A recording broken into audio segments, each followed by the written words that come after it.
Olá, eu sou a professora Lieda Amaral e coordeno a trilha Contabilidade Raiz. E nesta oportunidade, vou apresentar para vocês a NBCTG 18.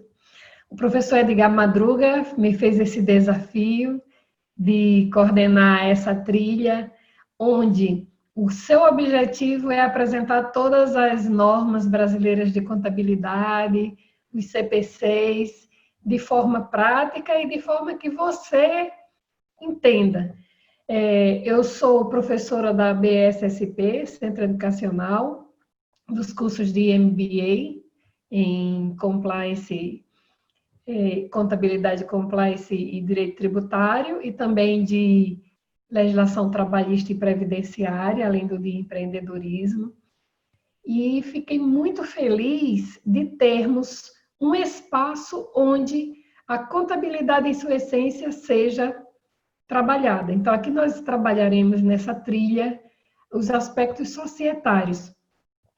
E a mim coube falar acerca das coligadas e controladas, para que nós possamos entender um pouquinho da equivalência patrimonial. Essa minha apresentação eu farei para vocês em duas partes. Apresentarei os principais conceitos e, em seguida, demonstrarei por meio de um fluxograma para ficar mais fácil a visualização. Espero que estejam gostando bastante desse congresso Pensar Contabilidade. São 18 trilhas maravilhosas. A base da contabilidade é a contabilidade raiz, são as normas. Quando você entende bem as normas, você pode aplicar bem a contabilidade tributária, verificar em que aspectos pode auxiliar nos negócios do seu cliente, a questão da auditoria. Para eu auditar ou eu fazer perícia contábil, eu tenho que dominar muito as normas brasileiras de contabilidade. Então, nesse sentido, essa norma ela é base para todas as demais trilhas, eu ouso dizer. Entrando no nosso assunto, quando a gente fala em coligadas e controladas, para entender a equivalência patrimonial, o que será isso? Você poderia me perguntar. A legislação que dá base a essa minha apresentação é a Lei das Sociedades por Ações, atualizada, obviamente, é a Lei 6404, mais recente, em 2014, a legislação tributária harmonizou as normas contábeis. Então, pela primeira vez, a gente teve uma norma tributária harmonizada às normas contábeis. Foi a Lei 12.973 de 2014. Em alguns aspectos, ela também será tratada. A base dessa minha apresentação é a Norma Brasileira de Contabilidade Técnica Geral 18, que trata em investimentos em coligadas e controladas, principalmente o CPC 18R2, que equivale a IAS 28 nas normas internacionais. Para as sociedades anônimas de capital aberto, temos a deliberação CVM 669 de 2012, que foi quem aprovou o pronunciamento técnico CPC 18R2. E o alcance, a quem deve ser aplicada esta norma? A quem deve ser aplicada? É importante a gente ter noção de que, quando nós estamos falando em normas brasileiras de contabilidade, especificamente ao Instituto de Equivalência Patrimonial, esse pronunciamento deve ser aplicado por todas as entidades que sejam investidoras, com controle individual ou conjunto, de investida ou com influência significativa sobre ela. Em breve a gente vai ver o que significam estes termos, porque essa NBCTG, ela trouxe algumas definições do pronunciamento CPC 18. Muita gente me perguntaria por que eu tenho um CPC e depois eu tenho uma NBCTG, o que isso significa? CPC é do Comitê de Pronunciamentos Contábeis.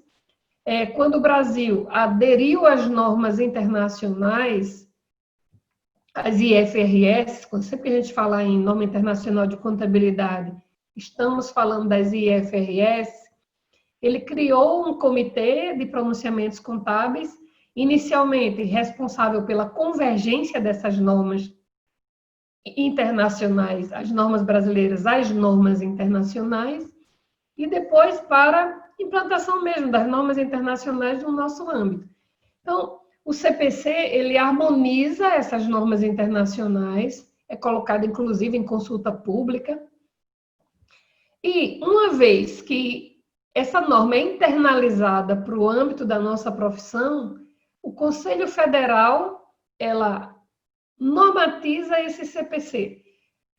Então, a norma brasileira de contabilidade técnica geral 18 normatizou como nós, contadores, vamos aplicar o CPC 18, que já está na segunda revisão.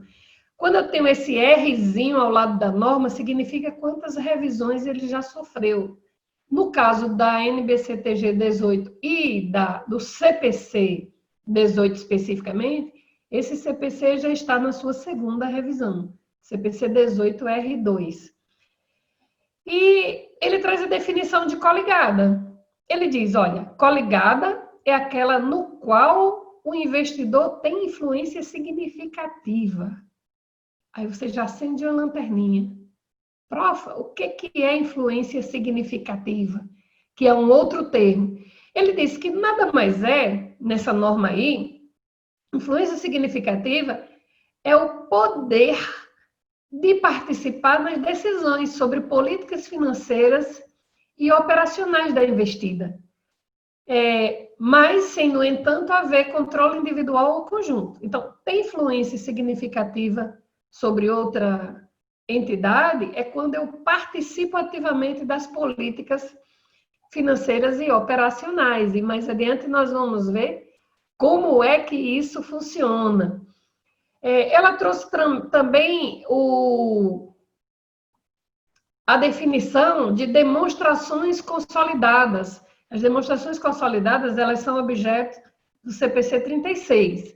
Mas a NBCTG 18, ele diz que são aquelas demonstrações de grupos econômicos em que ativos, passivos, patrimônio líquido, receitas e despesas e fluxo de caixa da controladora e de suas controladas são apresentados como se fosse uma única entidade econômica. Tem A, B, C, D e E. A é controladora, ela faz um resumão e apresenta as operações de forma consolidada. E para esses investimentos em coligadas e controladas, nós vamos ver que o método de avaliação do investimento que nós utilizamos é o chamado método de equivalência patrimonial. E quando a gente fala em método de avaliação de investimento, eu posso avaliar pelo preço de custo, né? Pelo valor de custo, pelo valor justo. Se é um investimento temporário, esse temporário pode ser custo, pode ser valor justo, dependendo do que fala lá o CPC 48, que trata de instrumentos financeiros para os investimentos temporários. Para investimento permanente, que são essas participações societárias, eu pergunto, essa participação societária, ela é coligada ou controlada ou outras participações permanentes? Se for coligada e controlada, o método é de equivalência patrimonial. E o que significa isso? O CPC 18, ele diz que é o método de contabilização por meio do qual o investimento inicialmente ele é avaliado pelo custo. Ok? Pelo que você pagou, efetivamente. E a partir daí, para refletir a alteração pós-aquisição da participação do investidor sobre os ativos líquidos da investida, ele vai fazendo as suas alterações. Então, as receitas ou as despesas do investidor incluem suas participações nos lucros ou prejuízos da investida, ou outros resultados abrangentes. Então, se a empresa tiver lucro, o meu investimento aumenta. Se o investimento tiver prejuízo, o meu investimento diminui. Cada vez que a investida tiver um resultado positivo ou negativo, vai ter reflexo direto na demonstração da investidora, se esse investimento for avaliado por equivalência patrimonial. E por determinação legal, investimento avaliado por equivalência patrimonial é aquele que seja considerado em coligada ou controlada. Coligada, nós já vimos que é a entidade sobre qual tem influência significativa. Negócio em conjunto é quando duas ou mais partes têm controle conjunto. A e B, sobre determinadas operações, têm controle conjunto. E controle conjunto, por sua vez, vocês vejam que uma definição vai levando a outra, é o compartilhamento, que pode ser, esse compartilhamento, normalmente ele é contratualmente convencionado, é importante dizer isso, do controle do negócio, que existe somente quando decisões sobre as atividades relevantes exigem o consentimento unânime das partes que compartilham o controle. Então, para determinadas decisões, o próprio estatuto, o próprio contrato já diz que precisará da assinatura de A, B, C e D, da participação de A, B, C e D. Por sua vez, o joint venture, que é um empreendimento controlado em conjunto, é um acordo conjunto, por meio da qual as partes que detêm esse controle conjunto que nós falamos no item anterior, do acordo contratual, têm direito sobre os ativos líquidos desse acordo.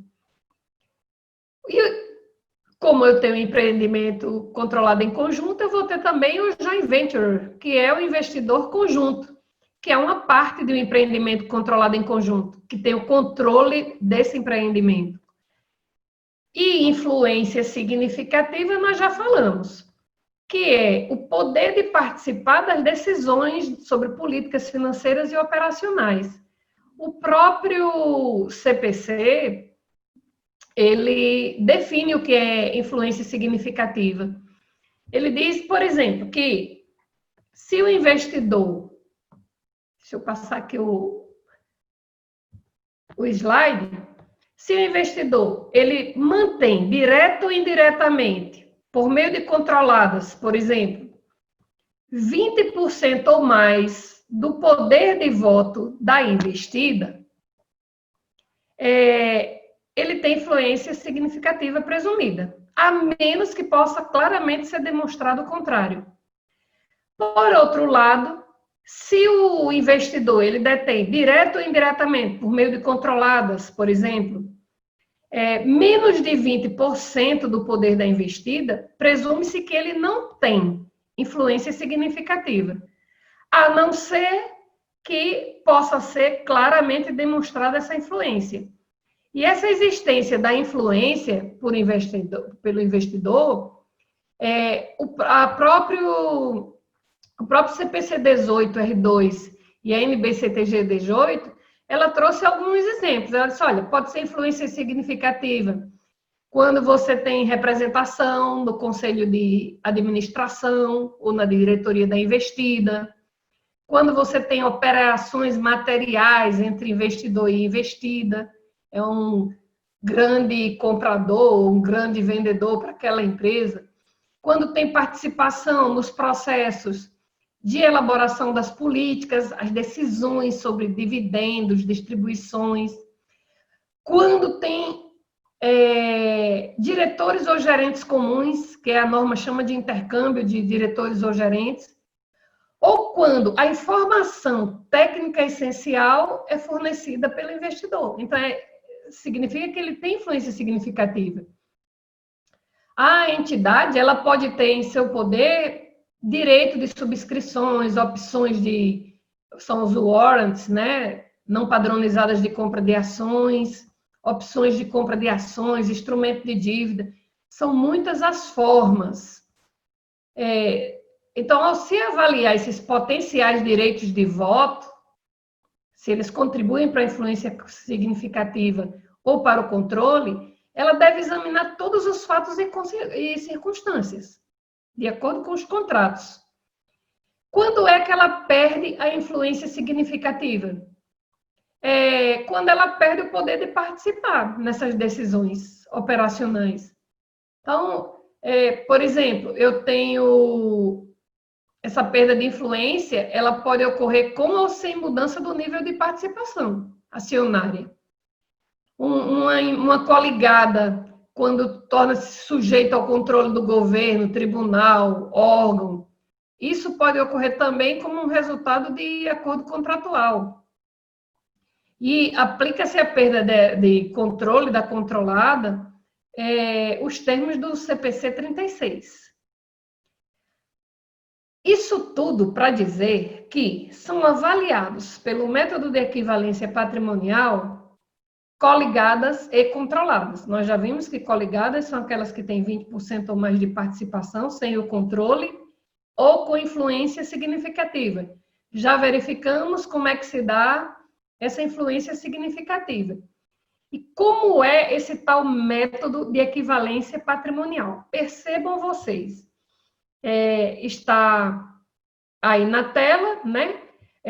Que o investimento, pelo método de equivalência patrimonial, o investimento em coligada, em empreendimento controlado, em conjunto e em controlada, deve ser reconhecido inicialmente pelo custo. E o seu valor contábil será aumentado ou diminuído pelo reconhecimento da participação do investidor nos lucros ou prejuízos do período gerados após a aquisição. Então, essa parte, as distribuições recebidas da investida, inclusive, reduzem o valor contábil do investimento. Então, sempre que eu tiver variação no patrimônio líquido da investida, haverá variação no valor do meu investimento, que vai ser reconhecido como ganho ou perda por equivalência patrimonial. Então, eu investi numa empresa que tem um patrimônio de R$1 milhão, 50%. Vamos supor, sem ágil, a gente não vai falar disso agora. Comprei, paguei R$500 mil. No final do ano, o patrimônio dessa empresa passou para R$1 milhão e 200 dessa investida, porque ela teve 200 mil de lucro. Então, se eu tenho 50% do patrimônio dela, esse meu 50% não vai ser mais de R$1 milhão, vai ser de R$1 milhão e 200. Eu vou passar a ter R$600 mil. Se eu já tinha contabilizado 500, esses 100 mil vai ser o quê? Ganho por equivalência patrimonial. Se, ao contrário, essa empresa tiver um prejuízo de 200 mil, e ao invés de 1 milhão só valer 800 mil, eu vou ter 50%. 50% de 800, 400. Eu vou ter uma perda de 100 mil. É essa a lógica da equivalência patrimonial. E a aplicação desse método de equivalência patrimonial, ele leva em consideração que a entidade com influência significativa deve utilizar, mas tem algumas exceções. E essas exceções, a aplicação, estão previstas no item 17 do CPC 18R2. Então, ele diz, olha, a entidade, ela não precisa, sempre que eu tiver exceção, ela não precisa aplicar o método da equivalência patrimonial. Em que casos ela não precisa aplicar o método da equivalência patrimonial? São esses aí listados. Então, ela não precisa aplicar o método da equivalência patrimonial quando, por exemplo, a descontinuidade da empresa, ok? Quando a controladora, ela disponibiliza as informações consolidadas de acordo com o CPC, quando os acionistas dizem que não há necessidade. Eu tenho que lembrar que o próprio pronunciamento técnico, ele dá a hipótese de descontinuidade do uso do método. Quando é que eu tenho descontinuidade do uso do método? Observe que a gente já falou aqui da necessidade, né? Da necessidade, e agora vamos falar da descontinuidade.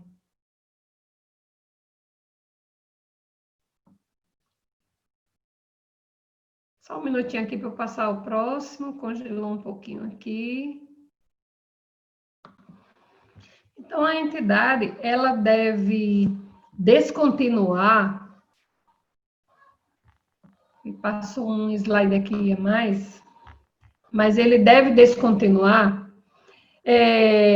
quando ela deixar, por exemplo, de se qualificar como coligada, como controlada, ou como empreendimento controlado. Então, a gente tem que verificar que se o interesse do investimento, antes era qualificado como coligada ou controlada, for um ativo financeiro, ela passa a obedecer o CPC 48, consonância com o CPC 48, que trata lá do valor justo, né? Porque se ela descontinuar, ela deve contabilizar todos os montantes reconhecidos em seu patrimônio líquido, como rubrica de outros resultados abrangentes, que de forma a você correlacionar com aquele investimento que foi objeto da mudança de mensuração contábil, na mesma base que seria requerido caso a investida tivesse se desfeito dos ativos, por exemplo, passivos relacionados. Então, é importante a gente ver a outra possibilidade, é quando há mudança de participação societária. Porque se a participação societária de entidade coligada ou empreendimento controlado em conjunto for reduzida, porém o investimento continuar a ser classificado como coligada ou empreendimento controlado em conjunto, a investidora reclassifica para demonstração de resultado, como receita ou despesa, na mesma proporção, né? Que foi previamente reconhecido em outros resultados abrangentes. E, neste caso, eu vou usar o CPC 07. Eu trouxe para vocês alguns fluxos que eu fiz para tornar mais fácil o entendimento desses conceitos. Porque quando a gente trata de procedimento para equivalência patrimonial, eu tenho a Lei 12.973, que lá no seu artigo, ela diz que o custo de aquisição possui 3 itens de desdobramento. Valor de patrimônio líquido, que a gente chama de valor patrimonial, mais ou menos valia, que é a diferença entre o valor justo e o valor contábil líquido, e o ágio por expectativa de rentabilidade futura, que a gente chama de goodwill. Então, deixa eu compartilhar aqui com vocês a tela do fluxo, para facilitar. Mas esse tema de equivalência patrimonial, ele é muito interessante e importante, porque quando a gente está falando de equivalência patrimonial, a gente está falando de investimentos em coligadas e controladas, que antigamente a lei chamava de investimentos relevantes. Agora eu não tenho que me preocupar com relevante, porque ele diz que se for conceituado de coligada ou controlada, vai ser avaliado pela equivalência patrimonial. Método de equivalência patrimonial. Primeiro que eu tenho que ver em relação aos investimentos é a intenção. A minha intenção é de permanecer com esse investimento, porque se ele for um investimento temporário, eu tenho outros CPCs que eu vou olhar, principalmente o CPC 48, que trata dos ativos financeiros. Mas quando se trata de investimento, participação permanente em outras sociedades, eu preciso verificar se se encaixa no conceito de coligada e controlada. Vou partilhar aqui com vocês. Então, esse fluxograma, ele é um resumo das normas relacionadas a coligadas e controladas. Então, a primeira pergunta que eu faço é: o investidor tem controle? Porque se ele tiver controle, investimento em controlada, avaliado pelo método de equivalência patrimonial, eu vou ter que olhar também o CPC 36, que é o que trata de consolidação das demonstrações, CPC 36R3, com a NBCTG respectiva. E lá ele define controladora. O que é controladora? A entidade que controla uma ou mais controladas. E controlada é a entidade controlada por outra entidade. Quando é que há controle? Quando tem poder sobre a investida, exposição ou direitos sobre retornos decorrentes do envolvimento com a investida, capacidade de utilizar seu poder sobre essa investida. para afetar o valor dos retornos. Normalmente, na prática, a gente diz que é quem tem mais de 50% das ações com direito a voto, no caso de uma sociedade por ações. Se ela não for investimento em controlada, porque vocês lembram que anteriormente eu disse que para ser avaliado pela equivalência patrimonial, ou era coligada ou controlada. Mas se não for controlada, aí eu pergunto, o investidor ele tem influência significativa? Lá nos termos do artigo 243 da lei da SA, ou seja, ele detém pelo menos 20% da participação sem controlar, ele tem representante no conselho de administração ou diretoria da investida, participa na elaboração das políticas operacionais ou financeiras, tem diretores em comum, participa da decisão da distribuição de dividendos ou outras distribuições, tem operações materiais entre investidor e investida, compram em conjunto, por exemplo, tem intercâmbio desses diretores ou gerentes entre investidor e investida, tem fornecimento de informação técnica essencial, por exemplo, o investidor é detentor da patente que é utilizado pela investida ou é o único fornecedor da matéria-prima daquela investida, ele que detém o know-how da técnica utilizada pela investida, isso é influência significativa. Se ele for coligada, tiver influência significativa, é coligada. Se for coligada, vai ser um investimento avaliado pela equivalência patrimonial. Aí você diz, não, nem tem controle, nem é coligada. Aí, ainda assim, eu tenho que perguntar, o investidor controla a entidade em conjunto? Porque, se sim, a investimento em entidade controlada em conjunto vai ser avaliada de acordo com o CPC 19, ok? Ele é tratado lá no CPC 19 R2, mas é também avaliado pela equivalência patrimonial. Aí surge o termo de joint venture, que é quando as partes detêm controle conjunto, como eu já falei para vocês. Então, tem direito sobre os ativos. A partir de um acordo, duas ou mais partes têm o controle conjunto na operação. E esse controle conjunto, ele é contratual, ok? Você convenciona contratualmente que determinadas decisões sobre atividades relevantes exigem o consentimento unânime das partes que compartilham o controle. Eu posso dizer que duas empresas, temos 3 empresas participando de uma sociedade.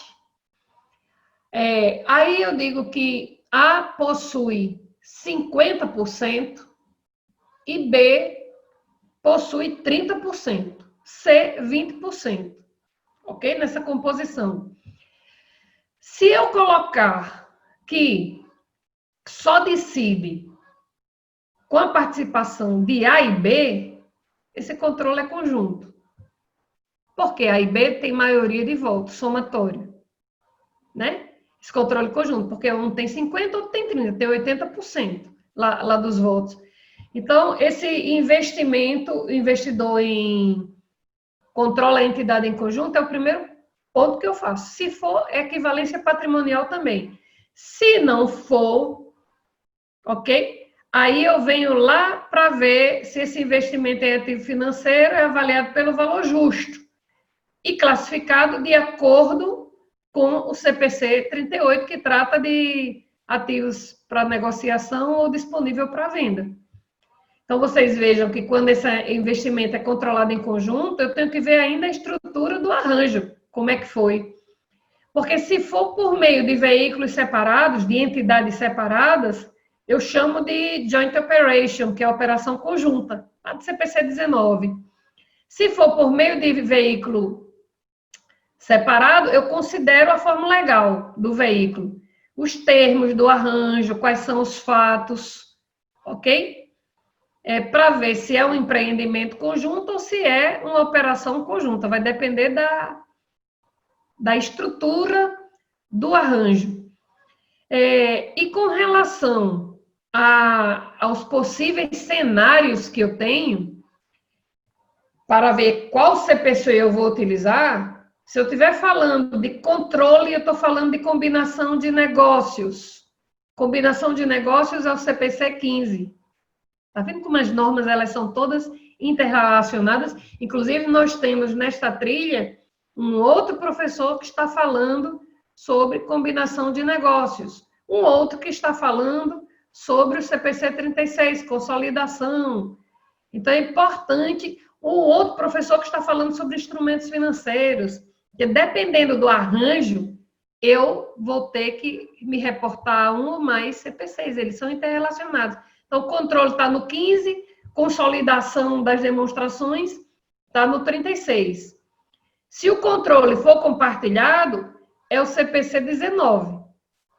Influência significativa é coligada, CPC 18, né? Ambos fazem equivalência patrimonial. Se tiver pouca ou nenhuma influência, o CPC é o de instrumentos financeiros, que é o CPC 48, que vai tratar de valor justo.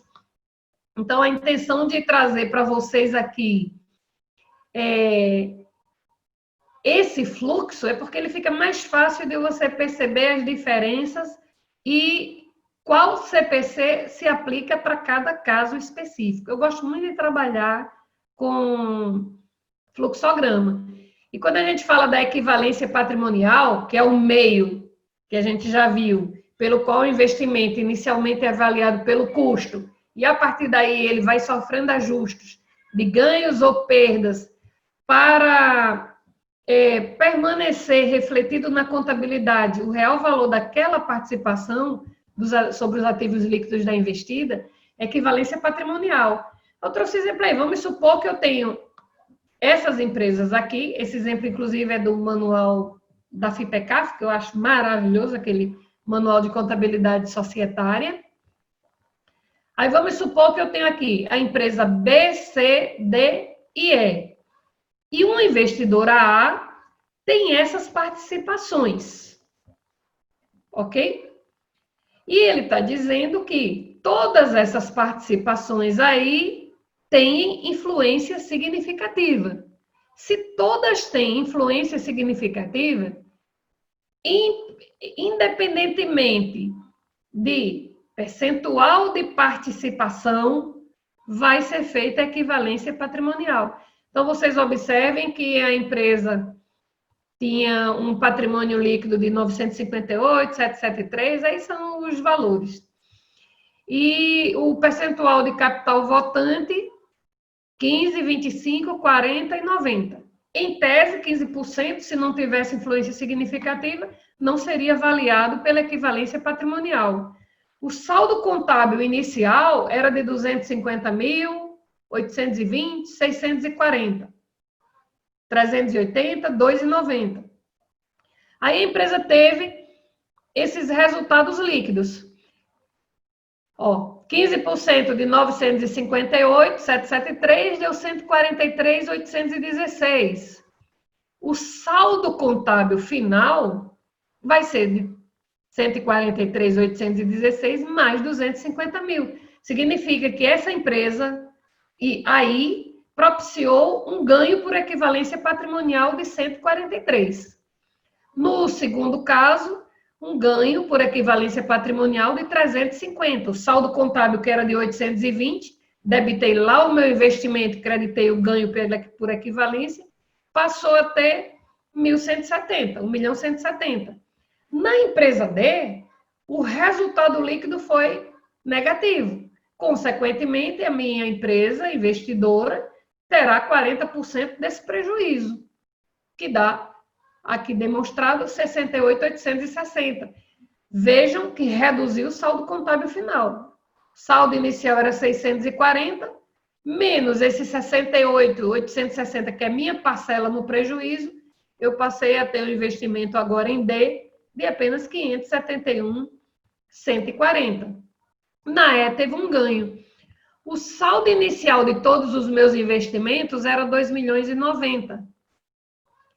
Eu tive, no líquido, um ganho por equivalência patrimonial de 550.516. Por isso que na minha contabilidade vai estar refletido no saldo das minhas participações societárias no conjunto 2.640.516. Não é legal, né? Quando a gente vê assim por meio de fluxo, ajuda muito. Cada norma dessa de contabilidade, se você transformar em fluxo, fica fácil de você perceber as diferenças entre os conceitos e te ajudar também a ter uma memória. Onde é que eu vou buscar essa informação? Influência significativa está no artigo 243 da Lei das Sociedades por Ações. Que CPCs eu preciso? Foi pensando nisso que eu desenvolvi isso aqui para trazer para vocês, para esse pensar contabilidade. Voltando ao nosso slide, eu tenho aqui que a 12973, em seu artigo 20, ela exige que eu desdobre a aquisição. Então, a gente vai começar, eu trouxe aqui 3 exemplos de contabilização, para você entender, melhor fixar como é que funciona essa equivalência patrimonial.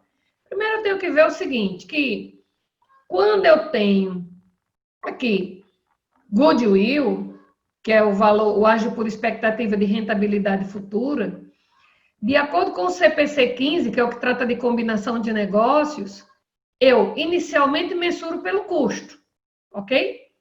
Mas, em regra, quando uma empresa, você compra a participação com finalidade permanente, a intenção é de continuidade, você não tem o prazo certo para aquilo ali. Então, em função disso, eu não posso amortizar ágio por rentabilidade futura, que é o goodwill, porque ele permanecerá até a baixa do investimento, quer seja por impairment ou por alienação. É porque ele perdeu o valor no mercado, aquele investimento, ou porque eu vendi.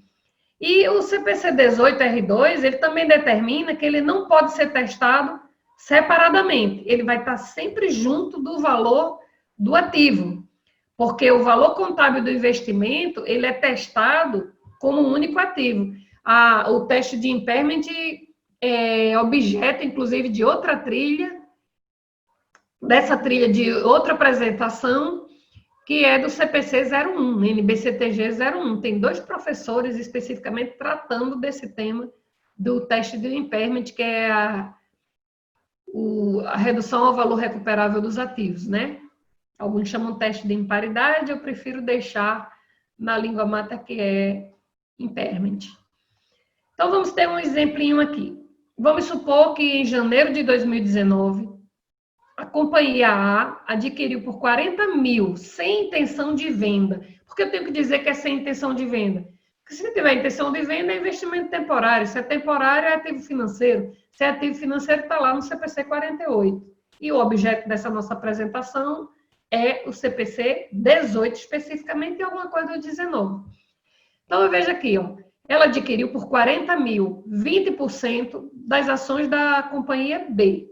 Tornou-se coligada, né? A gente viu que é no mínimo 20% para ter influência significativa, então não precisava nem olhar aquelas outras opções. E esse capital da investida é formado só por ações ordinárias, todos têm direito a voto. E o patrimônio líquido era de 150 mil.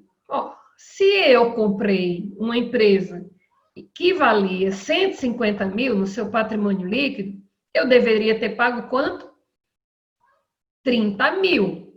Vocês estão vendo aí que eu paguei 40 mil.